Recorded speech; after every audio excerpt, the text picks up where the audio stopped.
Welcome all. I'm Sarah Bumgardner with AAFMAA, the American Armed Forces Mutual Aid Association. Since 1879, we have been serving our military community, and our mission is to be the premier provider of financial solutions for the armed forces. Now, as the director of membership and partner engagement, I talk with other nonprofit organizations about what they are doing to help service members, their families, and the military community at large. And today we're talking about mental health in the military. The month of May is Mental Health Awareness Month, so it is very fitting for us to be discussing this. And I have Mark Reilly, who is the president and CEO of the Washington Tattoo. He retired after service of 20 years and 1 day in the military and found his passion in the Washington Tattoo, helping service members and their families not only enjoy music of the military, but also bring a sense of community, maybe after service or while still on active duty. So, Mark, thank you so much for being here today. It's an honor to be here. Thank you so much, Sarah, for having me. And honestly, AAFMAA has been such a fantastic partner, and we're honored by the partnership. Oh, thank you. That's great. Well, we love partnering with the Washington Tattoo, and we love what you're doing for our military community and the whole ecosystem at large. So, thank you. Let's dive into mental health, right? So, May is Mental Health Awareness. We're kind of bringing to light something that is no longer taboo to speak about, but still has a stigma associated in the military. So, what has been your experience with mental health and stigma in the military? No, it's a great question. And honestly, it's a very personal story for me is I have a family relative that took their own life due to the mental health tragedies that they experienced during World War II. And a lot of friends that I've had throughout the years have also come back from war with PTSD, even to finding out last week, a friend of our family had taken their own life because of due stress and things like that. So mental health is certainly something that needs to be managed more than it needs to be fixed. I don't think there's a way to fix the mental health challenges that we have, but there are ways that we can manage them. And so throughout the military, I think there has absolutely been a stigma. Again, is there a fix to it? I don't believe there is, but there are ways that we can manage it and how we can get in front of real severe cases of depression, anxiety, stress. And there are coping mechanisms, and it's been scientifically proven that music is absolutely one of those coping mechanisms. So to think about the stigma, I think we've made some great headway, and we've really addressed it front on, but there are infinite amount of keys to an infinite amount of locks to each individual service member, veteran, or family member when it comes to mental health. And so, there's not a one solution fixes all. And so it's our job to really create as many opportunities that we can through items or events and processes and tools that are engaging. So the stigma piece, real quick to talk about it, I think is a challenge because no one wants to let down their guard and let people in, especially if we're in the military and we have to show strength, we have to show confidence, we have to show that, as a leader, that people have trust in us. And there's a little bit of the imposter syndrome that maybe does come into play. But in reality, I think when we have someone that does have a challenge in their life with a mental health, let's say, episode, there are stigmas out there of, is that person trustworthy? Are they back with it? Do they? And all these questions start to surface. And so the only way to really bring this to life is to have trust, right? Have trust in people that I could be vulnerable with, trust in people that I feel like I could share my story with, and they can add and help me manage maybe personal and professional situations. So I think we've got a long way to go when it comes to, how we manage it. But I think it's an adapting animal on, how do we find resolution when it comes to these are the people I do find trust with, because at that point they can help me manage my mental health. Yeah. So I love how you said that this is not something that can be fixed, but managed. And I think that really resonates with people. And it probably also resonates a lot with those who do struggle with mental illnesses and the multitude of what that looks like in their life, because I'm not broken, right? Mm. It can't be fixed. I just need to manage this. And I need the tools to do that, right? And music and the arts has been shown, as you said, to be one of those tools. And in the military, your story of being a service member and spending 20 years in the service and then getting out and having fellow service members who have battled this is not an uncommon story, unfortunately, right? It's a very common story. And so talking about it, having senior leadership, talking about this, understanding it more, and then finding this trust. And I love how you said that too, is that, it's really about having the trust to be able to talk to somebody so that you can manage this. Mm. And the Washington Tattoo has a space in this, right? You are bringing awareness to veterans and their families about mental health. So, what does that look like, right, for the Washington Tattoo and kind of how you're integrating this into your programs? No, thank you for letting us have the opportunity to share this. So we do a capstone event. We've had it now. This is our third year in a row, and it's around the Scottish American holiday of Tartan Day.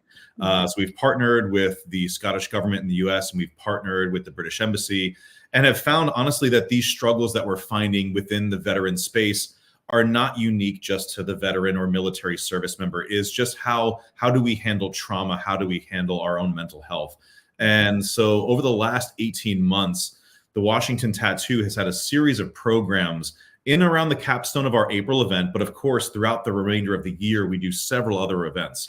And throughout the last 18 months, we actually engaged with over 1,500 veterans, and we've actually performed for over 2,000 DC public school children. And so there's a piece of this where, it's a preventative measure as well as a reactionary measure. And that's the hard management pieces. Some people have already gone through the challenge and they've gone through their mental health struggle, and they need something to help maybe take their mind off of it.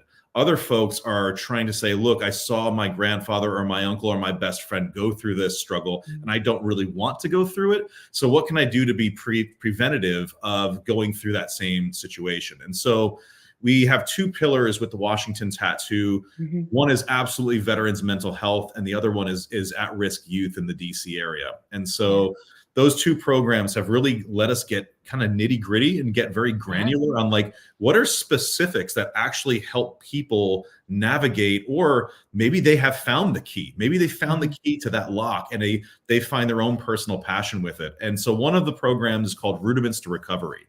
And it starts with, honestly, just rhythmic breathing exercises. And it talks about, are you someone that is just so go, go, go, go, go, that you're really running, metaphorically running into each fire, right? And you're putting out the next situation, and then you put out the fire, you run to the next one, you put out that fire. The human brain and the body can only take so much until it just collapses. And I myself am one of those folks where I will go, go, go, go, go. And I'm calling, the pot calling the kettle black. I'm the one where, I will physically get sick because I run around so much. But that's a very common theme, I think, with high achievers. And a lot of folks who come out of the military are very results driven. And even when it comes down to the difference between, the non-commissioned officer side or the enlisted side and the officer side, when it comes down to strategy and execution, if you're a person that likes to execute, what are you doing mentally to give yourself the mental space to take a break? And music has been a lot of fun, and it's also teaches a tactile skill where you are incorporating sensories, where you're touching, you're feeling, you're listening.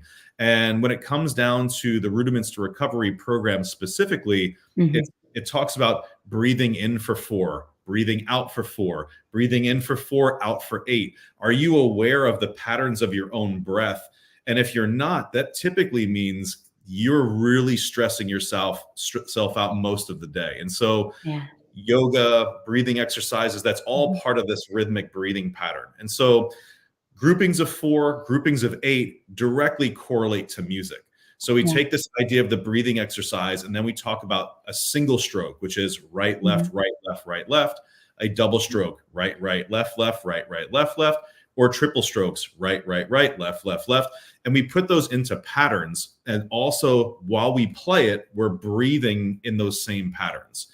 So it's teaching how to fundamentally play the rhythms, but it's also incorporating these breathing techniques. And it is very funny to see who can't do this the first time.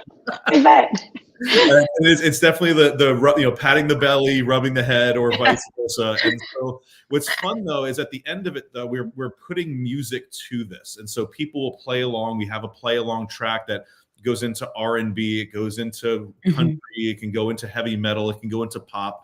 But one of the fun ones that actually comes out of it are running cadences.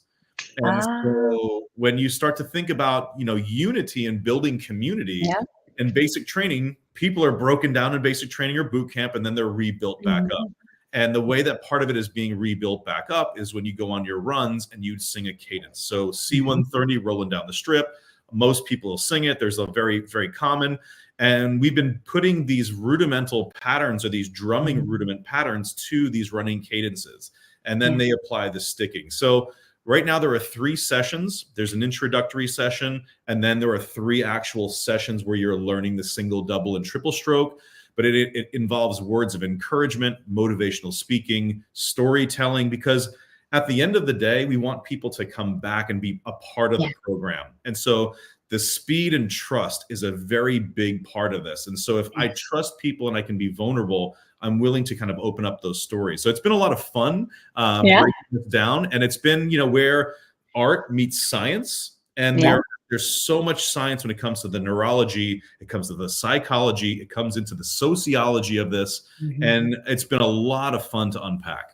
Yeah, that's amazing. I mean, this program, like you took the words out of my mouth, that it's taking the science aspect, right, of our brains and what's happening, right, and it's bringing it to, this mental piece, this physical piece, this, connecting, right. So it's like we're connecting everything now. We're taking the science of it and we're putting it in something fun. So we're not even realizing that what we're doing to our bodies and how we're de-stressing it and how we're being more present, and then what that does as a chain reaction.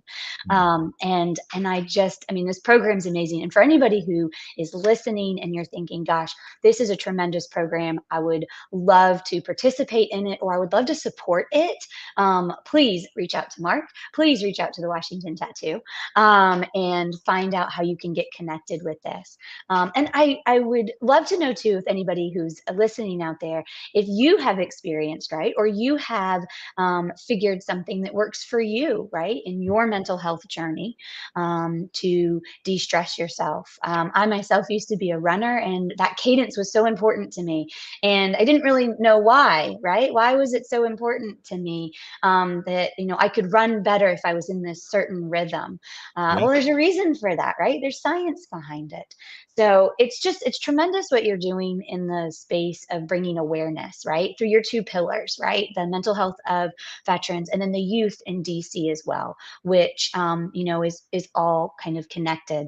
And, AAFMAA, we work a lot in that transition space, right? For our members and for the military ecosystem, we help service members understand, okay, financially, this is what's going to happen to you, but there is so many other things that are going to happen, and you need to reach out to other organizations and get tapped into a community, and you need to understand what's going to happen mentally to you, because it's going to kind of all come crashing down, and you're going to have to do that rebuild, right? Just like at basic training, you're going through this huge life event, you're going to have to rebuild. And where do you do that? Where do you find trust? Where do you find camaraderie? And the Washington Tattoo has been a pillar of that. So, And one of the things that I think you just brought up, which is very interesting, is in that transition space, right? There is I'm going out and I'm going to just make things happen with my resume. I'm going to go out there and network. And what we've actually found, especially around this capstone event, is that we have a VIP area. We do a reception afterwards. And that has really been almost a business networking accelerator. And where veterans are coming to enjoy a good night, but they're also Okay. meeting, C-level suite folks from different companies. Yes. They're leading, they're meeting different nonprofits, different corporate folks. So there's a lot of pieces to this, and it comes from a very high level of just how do we support our veterans community, our military community. But then it comes down to, hey, I've got 2 hours on a Tuesday, and I want to do something fun with my family. Yeah. Like, what can I include my family on? And we want to be there for those folks. Yeah, and that's great. I'm so glad that you brought that up about, the networking aspect, right? Because anytime you get a group of people in the military or military spouses like myself together, what are we doing, right? We're all talking about, right, what we're doing now, what we Mhm. have done. We're networking just naturally because that's, just a natural conversation for those in the military. So I love to see that it's bringing together so many things, right? Mental health, this learning a skill set, right? Again, right? This, Yep. learning music, learning a new skill set, and then also networking. I mean, like, what could be better, right? We're bringing all this together. Well, So, I love that on that note too, because it brings the self-awareness piece. And I think that's one of the greatest gifts that we're given is this self-awareness piece. And when we kind of leave the military, there's that anxiety, there's all these different pieces. But when you talk about music, especially, and I'm going to be biased, I am a drummer. So when I talk about drumming, there's a yeah. conversation happening when you actually learn the drums. And it's, Mm, technically, what am I doing with my fingers to make the sound? Then I hear the sound, and then I have to make a choice. Did I like the sound or did I not like mm, the sound? And then at that point, there's a conversation between my brain, my ears, and my hands to mhm, either adjust it or to not adjust it. And if it doesn't sound right, I have to then make the choice to make the difference. And so when you start talking about this awareness piece, and especially when it comes into the imposter syndrome piece, there mhm. are these basically just self-awareness tools that music provides, and it's a really great fun way to do it. But it allows a community to be built around something fun, especially during a time that maybe feels really uncertain. Yeah, yeah, and that's important, right? Because when things are uncertain, right, we can get a little anxious. We can not feel our best, and you can lean on organizations like the Washington Tattoo. So I want to thank you, first and foremost, for your passion in this, for what you are doing to bring awareness to mental health, to the stigma, and then what is the not the fix, but how do we manage it, right? Because we're not broken. We don't need to fix it. We just need to manage it, and we just need the tools to do that. Exactly. So, thank you so much, Mark, for joining today, for talking to our AAFMAA membership, to talking to the military ecosystem at large about this, and bringing awareness about what the Washington Tattoo is doing. So, I really appreciate it. It's my pleasure, Sarah. You've been fantastic. I am really honored by this partnership, and Yeah. Jerry and Mike and Charlene have been just amazing AFMA leadership, and honestly, someone to really lean in on and rely on their expertise and guidance. So we just are so happy and blessed to be a part of the AFMA family. Oh, thank you. Well, and us too. So um, that is going to wrap up our live for today. But we have dropped in the comments, of course, how to reach out to the Washington Tattoo, how to get tapped into Mark, follow him on LinkedIn, send him a message. If you have questions, just reach out, right? If you're thinking you're a veteran yourself and you want to be a part of this Rudiments to Recovery, reach out. If you're thinking, gosh, I would love to sponsor one of these events and be a part of this and learn more about it, reach out. So we've got that in the comments. We also have, of course, in the comments how you can get in touch with AFMA. So if you are looking for more information about financial readiness within the military community, you always, of course, can subscribe here on the QR code. For those of you who are just listening or on your phones, you can, of course, go into the comments and there is that same subscription link so you can get to it. But I thank you all for joining today. What a great conversation we've had, and I hope you have a great day.